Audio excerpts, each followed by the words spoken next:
निगाहों से बिल्कुल नादान था, बिल्कुल अनाड़ी। मैं इतना शर्मीला था कि सोचता था पृथ्वी की शुरुआत से ही कभी कोई औरत निर्वस्त्र नहीं हुई। शादी ब्याह तो छोड़िए, प्रसव के बारे में मेरा ख्याल था कि ये पति पत्नी के जोर से हाथ मिलाने के कारण होता है।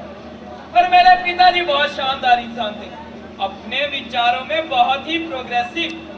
तो मेरी 19वीं सालगिरह पर उन्होंने मुझे इन प्यार की राहों से अवगत कराना तय किया। वो मुझे अपने साथ ले गए, ये देखने के लिए कि कहीं कोई मेरी नादानी का इस मोल भाव में फायदा ना उठा ले। तो देखिए मेरे पिताजी कहते हैं, गुल्लू बेटा गुल्लू, गुल्लू, गुल्लू, अंधेरे में कच्ची की तरह मत ताको। इधर आओ, बचपना छोड़ो और आगे बढ़ो। पिताजी, मेरी तबीयत ठीक नहीं है, मैं बीमार हूँ। बीमार? क्या परेशानी है तुम्हें? वो मुझे नहीं पता, मुझे जरा सोचने दीजिए। डर, बस यही बात है, जवानी का डर। तुम्हारे उम्र में मैं भी ऐसा ही था। आप मेरी उम्र के भी थे, मैंने तो हमेशा आपको ऐसे ही देखा है। बेटा गुल्लू, तुम्हें अंदाजा भी है जब मैं पहली औरत के साथ था तब मेरी उम्र क्या थी? आप किसी औरत के साथ? बिल्कुल, जो मर्द पिता बनते हैं वो जीवन के किसी न किसी मोड़ पर औरत के साथ होते हैं। उसी पहली औरत के साथ? अरे बाबा, उसी औरत के साथ नहीं। गुल्लू, क्या तुम अपने जवान दोस्तों के साथ कभी ऐसी वैसी बातें नहीं करते हो? हाँ हाँ, हमेशा, लेकिन हम बातों में इतने बेकाबू हो जाते हैं कि कुछ सुन ही नहीं पाते। गुल्लू, एक मर्द के लिए जरूरी है कि वो प्यार की राहों में तजुर्बा हासिल करके ही शादी करे, वरना जिंदगी के चंद हसीन लम्हे राजों पर से पर्दा उठाने में ही निकल जाएंगे। लेकिन मुझे कुछ और साल रास्ता ढूंढने में ऐतराज नहीं है। बेटे, ये मर्द बनने की प्रक्रिया का एक हिस्सा है। पहले तुमने चलना सीखा, फिर बात करना सीखा, अब वक्त है कि तुम ये भी सीखो। क्या आपको वाकई यकीन है मैं ठीक से चल फिर सकता हूँ? गुल्लू बेटे, इस बात को अब और नहीं टाला जा सकता। मैं नहीं चाहता तुम जवान होने की इंतजार करते करते ही बूढ़े हो जाओ। अब क्या तुम एक औरत के साथ अपने पहले एक्सपीरियंस के लिए अंदर चलोगे या मुझे तुम्हें सजा देनी पड़ेगी? पिताजी, मुझे नहीं लगता हमें यहाँ अच्छे चाल चलन की औरत मिलेगी। हम यहाँ अच्छे चाल चलन की औरत नहीं ढूंढ रहे, पहले ही दुनिया में अच्छे चाल चलन की औरतें बहुत है, और यहाँ अच्छे चाल चलन वाले मर्दों को इसलिए ऐसी जगह आना पड़ता है। कैसा बेटा पैदा किया है आपने? ये बेटा भी है कि नहीं? हमेशा लड़कों के साथ घूमता रहता है। नहीं नहीं, ऐसी बात नहीं है, मेरे दोस्तों में लड़कियां भी है, चाहिए तो आप राहुल को फोन करके पूछ सकते हैं। अरे ये सब बातों के लिए हमारे पास वक्त नहीं है। तुम्हारे पास बालिग बनने के लिए बस 1 घंटे का समय बचा है। रात को 9 बजे तक हमें घर लौटना है, ऐसा ही बोल के आया मैं तुम्हारी मम्मी को। आपका मतलब माँ को पता है हम कहाँ जा रहे हैं? गुल्लू बेटे, तुम मुझे क्या समझते हो? मैं बेवकूफ हूँ क्या? अरे मैं तो उनको ये बोल के आया कि हम तीनों गार्डन जा रहे, थोड़ी ताजी हवा खाने। लेकिन जब वो देखेगी कि मैं बड़ा हो गया हूँ, क्या उसे शक नहीं होगा? बेटे, तुझे कुछ पता नहीं चलता, तेरे सिर पे सींग नहीं उगाएंगे। हाँ, लेकिन एक बात है, तुम्हारे चेहरे पर थोड़ी मुस्कान जरूर हो सकती है। चलो अभी। पिताजी, क्या मर्द बनने का कोई और रास्ता नहीं है? क्या मैं मूछें नहीं उगा सकता? मुझे? गुल्लू बेटे, मुझे सच सच बताओ, क्या तुम वाकई नहीं चाहते? क्या मैं तुम्हें घर ले चलूं? मुझे घर ले चलो पिताजी। क्या मैं तुम्हें बाकी घर ले चलूं? हाँ हाँ, मुझे घर ले चलो। तो ले जाइए इसको घर, और तुम घर जाओ, और जब तैयार हो जाना तब यहाँ पर आना, और घर जाकर तालाब में नाव तैराओ, गिल्ली डंडा खेलो और डुगडुगी बजाओ। क्या क्या आप मुझसे नाराज होंगे? नहीं। तो क्या आप मुझ पे ना खुश होंगे? नहीं, शाबाशी देंगे। तो क्या आप मुझ पे फक्र महसूस करोगे? नहीं। तो ठीक है, मैं करूँगा। शाबाश गुल्लू बेटे, शाबाश। शाबाश। चाचा जी, अगर मुझे पसंद आ जाए तो क्या मैं यहाँ वापस आ सकता हूँ? गुल्लू बेटे, हम तुम्हें यहाँ छोड़ने के लिए नहीं आए हैं। हे भगवान, एक अच्छा बाप बनना कितना मुश्किल हो गया है। गुड इवनिंग साहब। Good evening. मेरे लायक कुछ सेवा? हे भगवान। आराम से बेटा, आराम से। चाचा जी, क्या ये टीचर है? बेटा, ये तो मुझे प्रिंसिपल लगती है। तू बड़ा खुशनसीब है कि ये जन्नत की हूर है।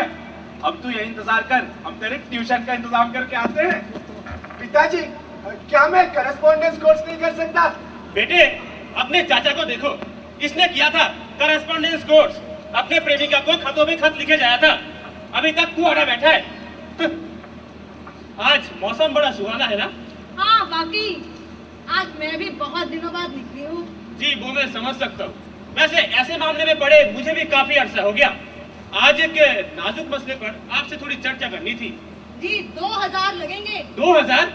देखिए 2000 मेरे लिए या इसके लिए तो ठीक रहता, लेकिन मैं बात कर रहा हूँ अपने 19 साल के बेटे के लिए।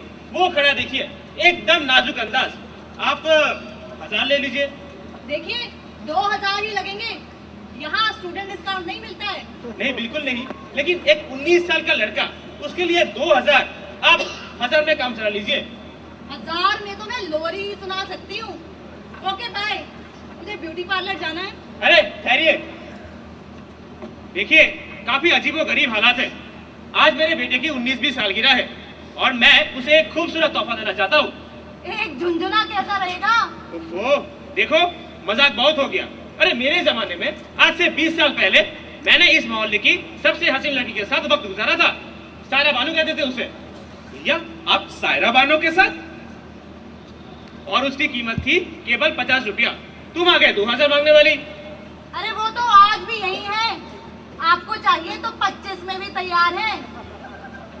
सायरा अपा, अरे, ओ सायरा अपा, अरे, देखो तुम्हारा पुराना ग्राहक आए। पिताजी क्या हुआ? क्या मैं तैयार हूँ? एक मिनट बेटा, मैं भी सौदा कर रहा हूँ। देखिए वाकई बड़ा नाजुक और मासूम लड़का है, जबरदस्त किस्से भी सुनाता है। मुझे यकीन है आप लुत्फ जरूर उठाएंगी। बाकी क्या आप उल्टी गंगा नहीं बहा रहे? पिताजी मुझे बहुत ठंड लग रही है। अरे तो उछलो, कूदो, दौड़ो, भागो, थोड़ा सब्र तो करो।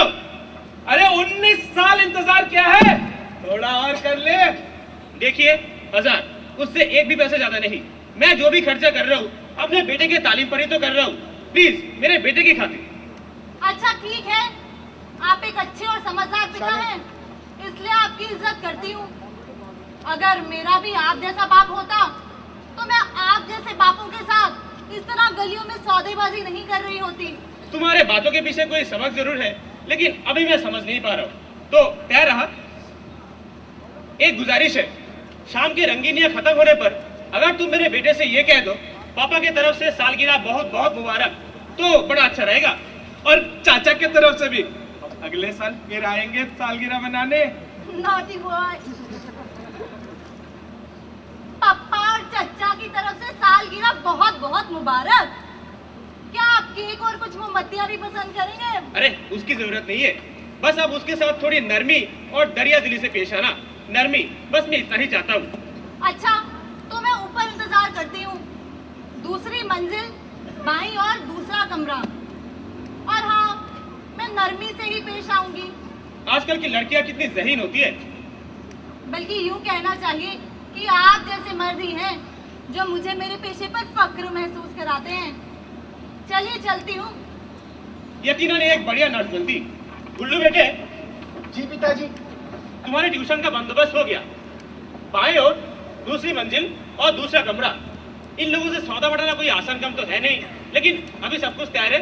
तुम जल्दी जाओ, हम यहीं पे तुम्हारा इंतजार करते हैं। और हाँ, जल्दी मत आना। पिताजी क्या मैं उससे कुछ कहूँ? जैसे? जैसे गुड इवनिंग, आदाब। गुड इवनिंग चलेगा, गुड नाइट भी चलेगा। अब तुम जाओ जल्दी से। जाते जाते क्या आप मुझे कोई सलाह देना चाहेंगे? अरे इतनी मोटी रकम इसीलिए तो दी है, तुम भी कैसी कैसी बातें करते हो। अब जल्दी जाओ, इससे पहले कि वो ओवर टाइम मांगने लगे। जाओ ठीक है, चलो जाओ, मैं जाओ। चलता हूँ, मैं चलता हूँ। हाँ जाओ, गुड लक। पिताजी अब क्या हुआ?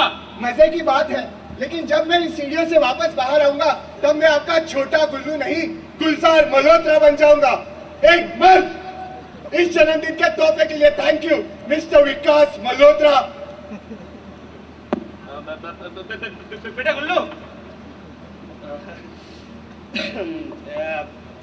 क्या तुम एक बाइक लेना पसंद करोगे?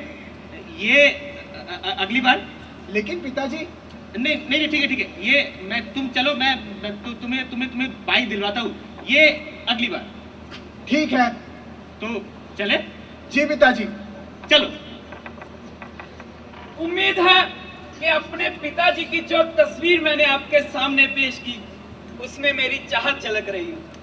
मैं अपने पिताजी से बहुत प्यार करता था, पर फिर भी उनके साथ, जैसे कि बाकी सभी पात्रों के साथ जिनकी जिंदगियां मैंने आज आपके साथ बांटी है, मुझे एक धोखे का एहसास है।